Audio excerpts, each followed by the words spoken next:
Okay, here's the model we should be in right now as we're covering chapter 44, and it's this female bust right here with the mohawk hair. Okay, so first of all, let me mention that this is the part of the lecture we deferred for the video. That way you guys could work on your projects. But this is a mandatory viewing. So remind all your excuse me, remind all your classmates that they have to watch this video, because you have to include a cloth system and or a hair system in your projects. So this is kind of the easiest way to watch a quick video on how to get that done. Okay, again, so this video series here is mandatory. So what we want to do is I went ahead and opened this bust up, and I moved her like back and forth here, and I put keyframes at like 13, 20 something or other, and 35. Okay, so she's kind of like moving back and forth, and this is to demonstrate the inertia that's going to work on her hair here. So in order to get the hair active, go ahead and select the model, and the hair parameters rollout comes up, and I want to go all the way down to the bottom, go to dynamics, and the first thing I want to do is I want to go ahead and hit the live mode. Okay, and then I want to go ahead and for the stiffness, I want to make the stiffness maybe, I don't know, maybe 0.8. Let me get back there. Oh, it's 0.8 already. Okay, so I'll go ahead and live with that. Let me just go ahead and run the simulation here, or the animation. So as you can tell, as the head moves, you can see that the hair kind of flops around just as it normally would. Now, again, as I mentioned, I can go ahead and introduce a warp system in here, like wind, and I can have her hair be affected by that, and I'll do that right now. So I'm going to stop the video, set up the system, and then I'll be right back. Okay, I went ahead and inserted this wind force, and you notice I kind of pointed it right at her, kind of. Let me just line that up. There we go. Okay, so now before the wind can actually have any effect on the gal's hair here, what I need to do is I need to add that force as a dynamic external force. And the way I do that is I go all the way down to the bottom of the dynamics rollout, and I want to go here to external forces I want to add. Okay, and I just go ahead and select the external force I want, and the wind's now added. Okay, so now I want to go to the parameters of this wind, and notice that I have 0 strength. I went ahead and dropped it all the way. But I want to go ahead and drive this up now, and you can see her hair being affected now by the wind. Now if I take a negative value, it goes back. So, you know, and I don't know what reminded me of this, but notice in the movie Finding Nemo, which is being released now here in 3D, so just coincidentally, notice all the underwater kind of vegetation that just kind of rocks back and forth, and that's kind of the way you would do it. You would create a hair system out of some geometry that you built, and then you would apply a force modifier like this, and you would just kind of, you know, animate the strength back and forth, kind of emulate that kind of movement. Okay, so that's kind of what I wanted to show you here in the hair. The next simulations I wanted to show you was something different than what the text shows you. The text shows you the draping of a cloth over the jet, and if you remember that when I did the review of chapter 29, I went ahead and draped the cloth over the our model there.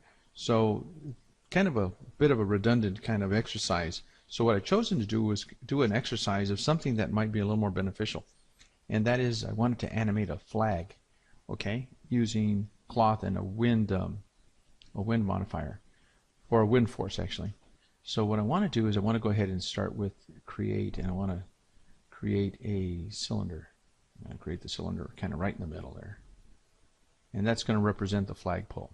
Let's make the flagpole kind of high, and I want to zoom into every aspect of it. Okay, go to the zoom back out so I can take a clear look at it in here as well. Now what I want to do is I want to go ahead and create the flag. So I'm going to create the flag in left viewport here. So I want to create standard primitive, a plane, and I'm going to maybe about that big right there. Okay, and notice I'm a little off center here, so what I want to do is I want to grab my cylinder and just center it up. And I want to have the flag penetrate the cylinder just a little bit. Okay, so now what I want to do is convert this plane here into a cloth system. So I just go to the modifier list, hit cloth, and again notice that, remember that the cloth system is turned off automatically, so if I run the simulation, absolutely nothing's going to happen.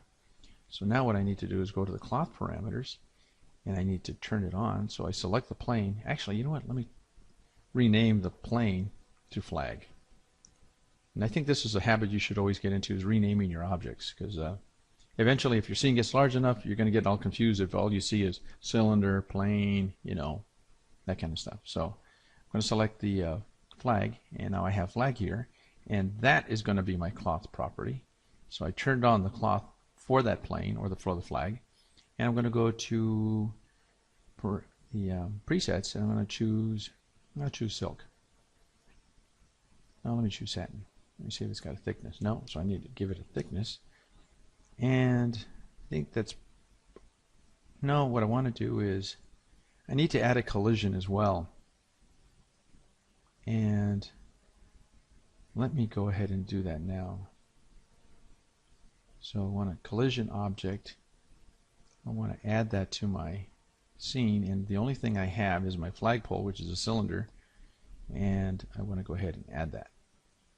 So now I'm okay, so I'm going to hit OK down here.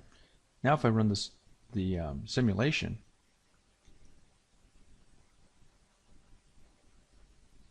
okay, let's see, why doesn't it work? What should happen is the cloth should just drape down immediately. Could be because of the collision here, you know, so I'm going to take that off.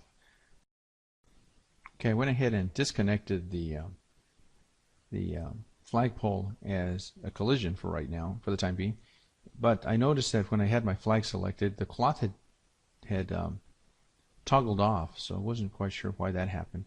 But all my parameters stayed the same, so I went ahead and said OK. Now if I run the simulation, notice the flag just kind of falls to the ground. Okay, it's not what I want. Okay, I want the flag to be stuck to this flagpole and just kind of flap around in the wind there. So what I need to do is I need to go to the group here, and you really can't tell, but now the vertices are available.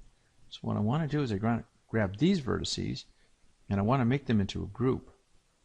And what I'm going to do, and this is going to be, I'm going to call this a tie down group. And they're going to be tied down to the flagpole. That's kind of the intent there. Okay, then I want to also include a node. Okay, and what I'm going to have to dictate to what they're going to be tied down to. So I selected the group. They're going to be tied down to a node, and the node's going to be tied down to something, and the something is the flagpole.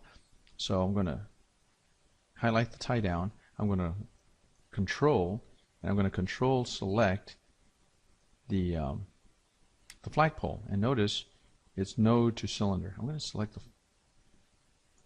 the flagpole now. Actually, I'm still in the group, so I can't do that yet. But anyway, I selected the node to the flagpole. I'm going to go ahead and change that name when I get a chance. So now the node, this flag is now tied to the flagpole. So now I go back up to the cloth, and let me go ahead and run the simulation. And now the flag is behaving as I wanted it to. It just kind of droops there, and let me look at a realistic view of what it looks like. And let me go to the now notice that my resolution is a little funky, and I should have added more resolution. And my flag is a little kind of squirrely because it's kind of collapsing on itself. For the time being, I'm not too concerned about that. I can go ahead and create a collision, and hopefully I can make the collision on itself in which it's not going to fold over on itself. Okay, but the reason why I'm not worried about it right now is because when I introduce the wind is just going to kick it out this way, so it'll never collapse on itself. Okay. Now, what gave me the idea for this tutorial was the Olympics, with all the national flags and some of the logos. I'm sorry, the Olympic logos that they show on TV. They show a flag waving a cloth waving with the flag superimposed on it, and it was kind of a cool effect, and that's kind of why I'm showing you this. So what I want to do now is I want to introduce a wind system similar to what we did with the hair.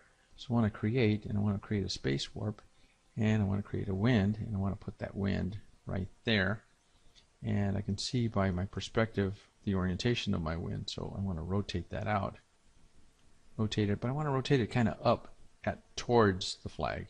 Okay, I want to kind of like negate a little bit of that the gravity that's naturally associated with the cloth. Okay, so now that I have that wind system in there, let me take a look at what the strength is. Strength is at 1, so I might need a little bit more to kind of kick this flag into action. Let me take a look at that. Okay, so now what I want to do is I want to include the cloth force into the system. So I go ahead and hit the cloth force, and this window comes up, the forces, and notice that my wind modifier is over here. So now I want to go ahead, or space warp. Now I want to kick it over here so that I'll actually use it in the scene and affect the flag. So now I want to go back to my scene here, select the flag, and I want to run the simulation.